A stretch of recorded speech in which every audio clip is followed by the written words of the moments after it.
Siapa yang bakal juara musim depan? Manchester City atau Liverpool? Gua nggak sebut klub lain karena cuma dua ini yang menurut gua paling gila di bursa transfer kali ini. Cherki, Reinders, Aït-Nouri, bukan nama-nama pemain besar guys. Tapi kalau Pep Guardiola yang rekrut, pasti ada tujuannya. Nih menurut gua ya, Cherki itu bukan superstar atau pemain yang punya nama besar seperti Mbappe, Haaland, Vinicius, Dembele, Rafinha. Tapi dia adalah pemain teknikal yang bisa bikin chaos ketika dia pegang bola. Pep butuh pemain kayak gini karena Pep bermain dengan sistem. Jadi ketika sistem dilawan dengan sistem, seorang jenius diperlukan untuk membongkar pertahanan anti taktik dari lawan.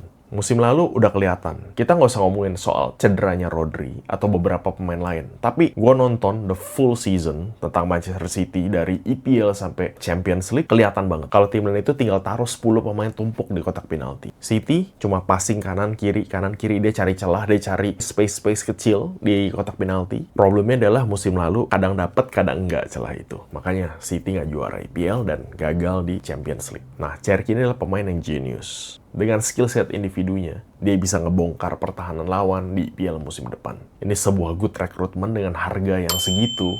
It's a really good deal, guys. Oke, next. Yang bikin ngeri kedua adalah Reinders. Menurut gua, dia ini bukan pengganti Rodri. Pengganti Rodri adalah Nico Gonzalez. Karena mereka berdua itu punya gaya main yang sama. Reinders ini adalah pengganti Gundogan. Kalau kalian paham. Kalau Cherki, dia lebih menggantikan posisi De Bruyne, pemain kreatif. Reinders, dia disiapin untuk gantiin Gundogan dan Kovacic. Ini adalah dua pemain tengah Manchester City yang sering masuk ke dalam kotak penalti. Gundogan dan Kovacic. Kovacic cedera panjang, baru selesai operasi bulan lalu. Gundogan udah mulai tua. Kita butuh pelapisnya. Masuklah Kijani Reinders. Dia mobile, dia progresif, box-to-box player, physically good. Gila. Gue nggak bisa bayangin ada Rodri dan Reinders di depan. Wow.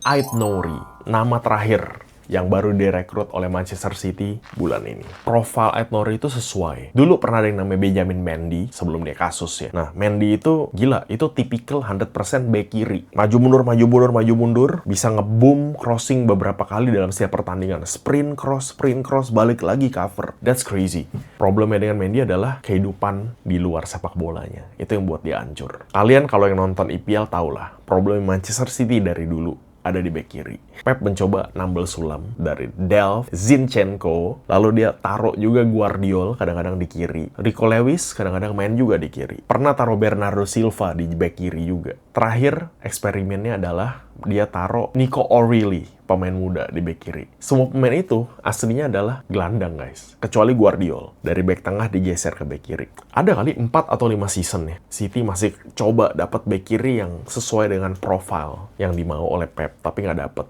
This time, Aït-Nouri, gua rasa this is the guy yang dibutuhkan oleh Pep Guardiola selama ini. Pernah juga tuh Cancelo bagus ya. Cuma attitude again, nggak mau dicadangin, nggak mau diapain. Tactically dia sering keluar dari posisinya ninggalin. Beberapa kali dia jadi penentu kemenangan dan juga penentu kekalahan buat City. Karena dia sering out of position atau sering blunder. Karena secara kemampuan bertahan, Cancelo itu nggak gitu bagus menurut gua ya. Jadi ini bukan transfer panik guys. Ini fase baru City. Pemain-pemain baru yang masih muda, technical, dan gampang disulap oleh Pep. Oke, pertanyaan siapa yang bakal kira-kira dikorbanin? Bakal keluar. Udah jelas, Jack Grealish, bye-bye. Kyle Walker, udah pasti, itu out. Siapa lagi yang bakal dikorbanin? Kelihatannya sih itu dulu sementara. Pemain muda bakal dipinjemin. Nico O'Reilly, maybe di keep. James McAtee, maybe cabut. Menarik ini ternyata. Menurut kalian guys, pemain-pemain mana yang harus Manchester City lepas? Drop komentar, kita diskusi. Jangan baperan, karena bola emang gitu guys. I'll see you in the next video. Ciao.